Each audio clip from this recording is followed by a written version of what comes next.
ladies and gents. What I want to talk today is the minute-to-minute gameplay of Planetside 2, how things pan out, and the problems that there are.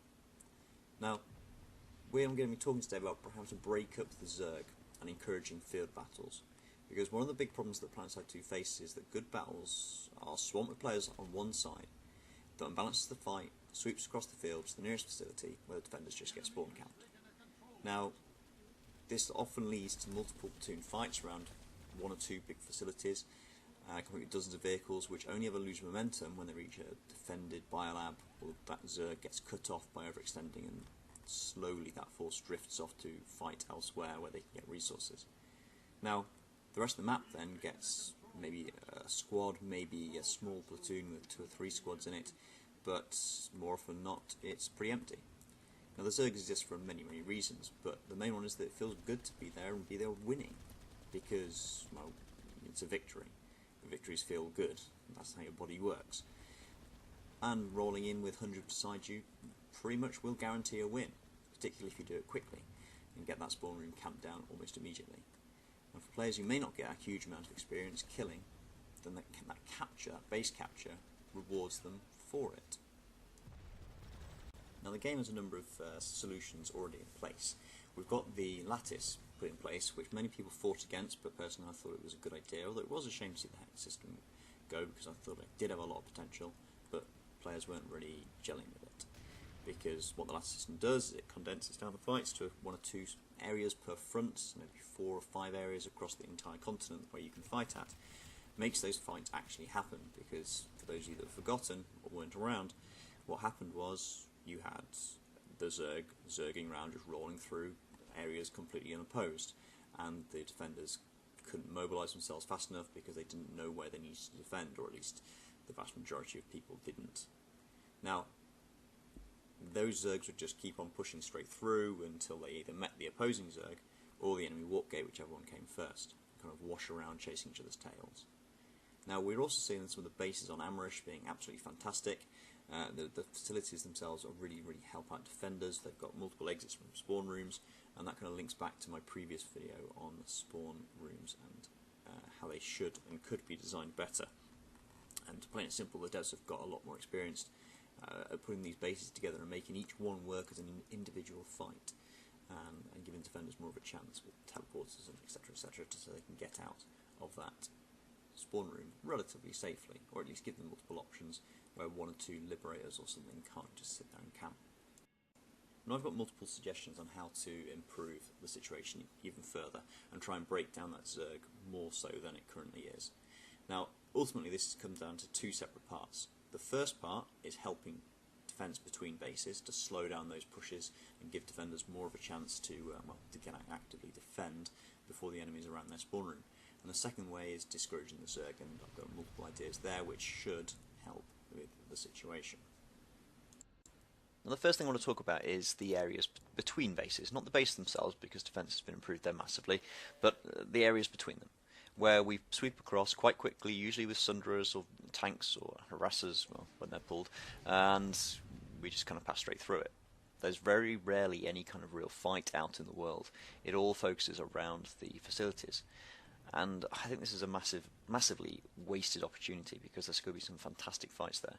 Now, first things first, I would put in more cover. I'd put in more rocks, I'd put in more trees, I'd put in more boulders. Obviously that's not going to be a problem on Hossin, where there's so many trees it's going to be ridiculous. But on the existing continents, I would start adding more bits and pieces in between the bases. We see this on Quartz Ridge and Indoor Excavation, that just the addition of that one building made that fight so much more interesting, so much less just getting wrecked as you went across that huge expanse of desert. Now, on the same vein, I think there should be more choke points as well between bases. I mean, often the outposts that we get, these are the choke points. I mean, they're set up quite well. I mean, they're there to allow defenders to pick people off as they move through, but there needs to be more kind of ridges, there needs to be more chasms, there needs to be more bits and pieces like that, like you see really on the southeast of Indar, but without the bases in between, places where you can actually fight, places where you can, as I say, set up ambushes more often than they happen now. Now, apart from that, here's a few more options that I proposed. Now, one of the things that I want to talk about is making Sunderers more survivable. Now, currently Sunderas, when you plop them down, they're huge targets, and I think they need to have a few more defensive options, which are kind of more suited for a field battle, where they're going to be sitting out in potentially the open, ideally not though.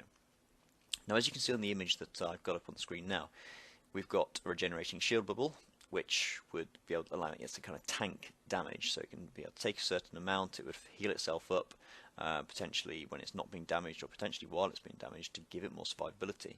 And that would mean that enemies can take it down through sheer weight of fire, of course, as they should be able to, but it also adds huge benefit if they can get infantry inside, get some C4 on the thing. Now, the second option here is straight from Planetside 1, which is the cloak bubble, which works so well because in the original Planetside there was a lot less cover than even there is now, and that meant that sticking a Sunderer anywhere was, well, it was a problem because they got spotted by air almost immediately and taken out if they didn't have this cloak bubble. But they did, and that meant that they could set up anywhere they liked, and you'd have your infantry spawning in from them, which was great, but obviously the enemy could still work out where they were from the stream of infantry coming in and be able to work it out from there. Another thing that I'd like to see is more defensive options for engineers, because as it is, they've got, a couple of things they can put down, a couple of turrets, they've got mines, and they're okay, but they're not going to do anything really to hold up a Zerg unless used with sufficient numbers, well, as with anything in the game. But I think they could have a few more options. Now on the screen currently you can see that there's a couple of more engineer turrets, as well as a whole bunch of information for an overhauled mana turret system that I'd like to see, and I think that would help them set up more defensive options and more defensive positions. Next up you can see my shield line, which I posted one of the first concepts I put up on Reddit, along with various other bits and pieces to it. Window shields, door shields, the individual kind of large barricades that would protect people, as well as barricades that you can shoot from behind, as well as some dome shields as well that could be set up to protect against aircraft. And all of these should help infantry to defend areas, particularly out in the field away from bases. And there's various different restrictions on that to make it work. Following on from this, I've got some commander called in turrets, which the squad leaders will be able to call in from orbit. They drop down in their own drop pods, set themselves up, and there's again a few restrictions, resource costs and all the rest of it that you would expect along with this. You can also see on there some of the turret designs which are hidden away in the game files, which aren't being used. Some of the ones from the Bastion fleet carrier, which is quite interesting that they're actually in the game, well, in the game files at least. Now the last concept that I've got for this improving defense section is this light tower, which I did the bunker, though it's much bigger than I was originally intending, but still smaller than a wall tower, which is what I was aiming for. And this allows platoon leaders to call in these large structures from orbit. They smash into the ground and give infantry a good kind of base to work from. You can obviously hide vehicles behind them. You could potentially set up some of the shields that I've suggested around them and on top of them as well, to further increase the defensive nature of it, giving you a further point to hold out in the world. Now, my second key point, a key kind of set of proposals, is how we can actually discourage the Zerg, because that's the real key. The key is getting these guys to break up and do their own thing rather than sitting there in this big Zerg, which isn't really hugely effective when you look at the larger kind of strategic game. Now, the first thing I want to mention is that there needs to be more encouragement to move away from the Zerg and start to fight elsewhere, and experience is one of the best encouragements people can get, experience boosts. Now, I would give extra experience multipliers for any and all defensive actions, which will keep people defending areas, and if you say you're fighting in a friendly territory, you'll get more experience than fighting in an enemy territory. And I think that might go some way to helping. I would also give extra experience if the population is equal, or if you're outnumbered in a territory. So if you are heavily outnumbered in a territory, you're going to get more experience for going there and fighting to make up for the increased chance of death, and the simple fact of the matter is that you're fighting the good fight. And although for some players that is the best place to be because they can get a ton of kills out of it, because there's lots of targets, for many it's a chore, they get annoyed and people log off if they're heavily outnumbered. Now, we've also got the mission system, which a lot of people don't like. However, I see the potential in it. I really think that with phases 2 and 3 it's going to get much better. But what I think the mission system should be doing, even at this early stage, is making sure that people go away from the big fights if there are other places where they need to be.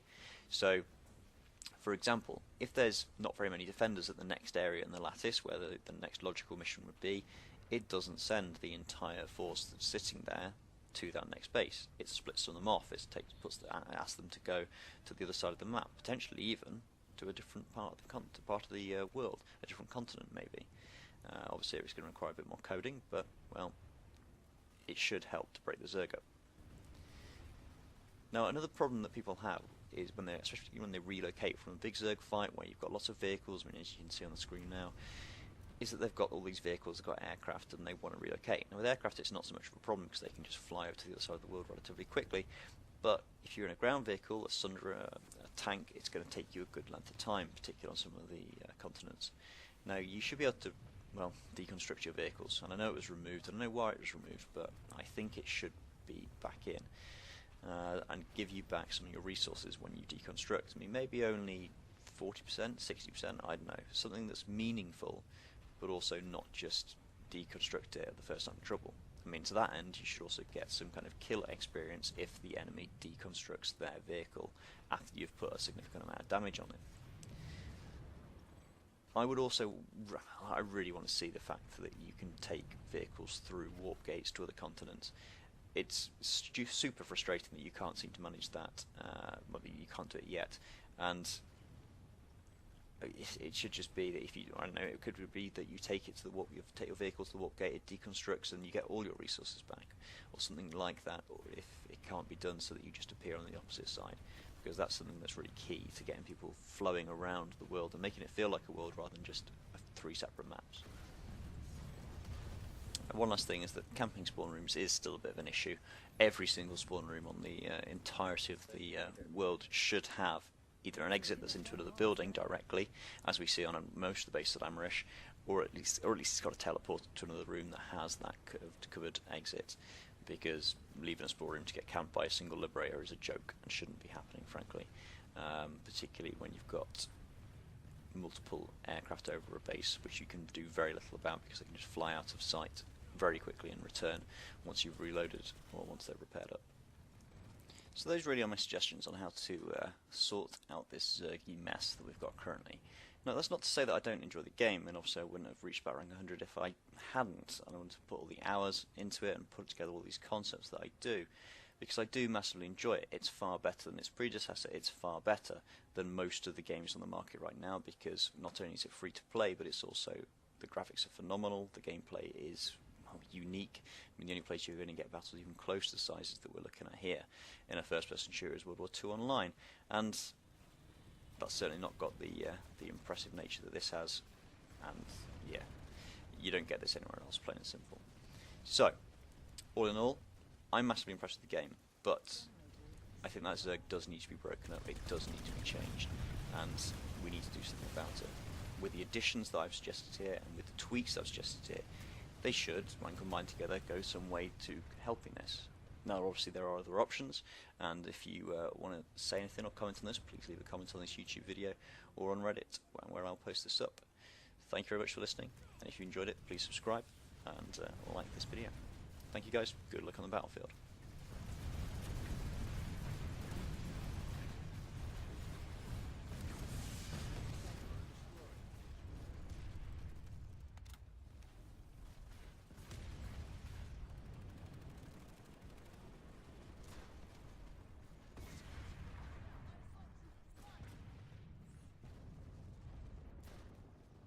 Connected.